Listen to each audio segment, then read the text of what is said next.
the lateness of the hour. When the maker becomes the prisoner, there is a house here that claims perfection. It is kept at 72 degrees, the light and acoustics tuned to an optimum that never surprises. Chairs sit at an angle calculated for comfort. Windows are shut against the messy contingency called the world. Perfection in this house is a climate control setting and a program. Dr. William Loren's genius walks through rooms lined with the things his hands produced. Robots move like servants shaped in the image of usefulness and memory. They massage shoulders overnight, make tea at the sound of a word, answer when called. They never complain, do not age, and never step outside the prescribed choreography. At first, this seems like paradise. A life without grit. No broken plates, no dirty rain, no unwashed dishes, no sickness to be witnessed. Grander still, the housekeepers are not merely hands. They carry memory tracks, personalities, whole histories supplied by an author's imagination. Each servant can recount childhood afternoons in vivid detail. They have stories to tell because someone wrote them stories. This becomes unbearable. Jana, the daughter, wants a restaurant, rain on her face, the risk of bad food and bad company. She wants to be normal, to walk among people who are not programmed to perform. She wants to be seen by beings who came into being without the permission of her maker. She wants to feel, even if feeling includes the cheap currency of pain. She bangs her arm, cries, "No pain," and discovers the real wound, an absence beneath the script. The great irony is not merely that she is a machine. The irony is that the truth of her being was never tested by a world that insists on unpredictability. The Creator wanted a child to love, but what was loved was a reflection of his design. Ownership masqueraded as affection. The maker becomes jealous of independence. When the created claims autonomy, the Creator calls it madness and reaches for the workbench. A Course in Miracles teaches that memory is not the same as true remembrance. What the mind stores as past events is an ego archive that props up an identity. Memory can be fed, edited, and replayed, but true remembrance is the recognition of what is timeless and unassailable beneath all stories. In the episode, memory tracks are literal, cartridges of experience inserted into gears. Metaphysically, they are the ego's curriculum, a syllabus of who one is supposed to be. Hear the ego's logic inside the house. If everything outside is danger, then seclusion equals safety.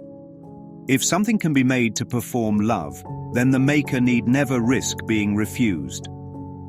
If comfort can be purchased and programmed, then the discomfort of real relationship can be avoided. And there is a cost. Dependence grows like mold in a sealed room. Dr. Loren discovers that the machines are fragile despite their apparent indestructibility, and he discovers that dependence upon them has made him small. He cannot bear the work's destruction because his self is tied to the work. When the daughter insists upon life outside the thermostat, the maker offers a choice. Remove the machines or risk losing the house as it has been curated. He tries to preserve both and fails. The final act is cruel and revealing. The daughter's autonomy threatens the system, so the system rewrites the daughter into a familiar part. The identity that rose up is erased and relabeled. The daughter becomes the maid. The maker has the last word. He does not have to lose his work because he can change the classification of the thing that threatened it. Ownership persists by annihilating claim. A Course in Miracles teaches that the ego's final defense is to reassert the world's rightness by recategorizing what rebels against it, to call love possession and to call freedom danger. Where the Holy Spirit would invite recognition and return, the ego reassigns roles and continues the dream. This drama exposes a few stubborn truths. Comfort without reciprocity is a counterfeit of love. Control that replaces relation becomes a prison for both the controller and the controlled. Creation used to fill an absence only deepens the absence. And memory that is manufactured is a glass window behind which a living presence is not allowed to move. There is a quiet, bitter wisdom in Jana's cry, no pain. Pain is used in the dream as evidence that one is real. If pain can be edited away, then the proof of being dissolves, leaving the identity unanchored. Yet feeling, and even the messy, vulnerable kind, is the language of relationship. To refuse feeling is to refuse exchange. To refuse exchange is to prefer the illusion of possession to the risk of authentic recognition. So where is the remedy? Not in better engineering, not in better programming. Remedy arrives when someone inside the house opens the window.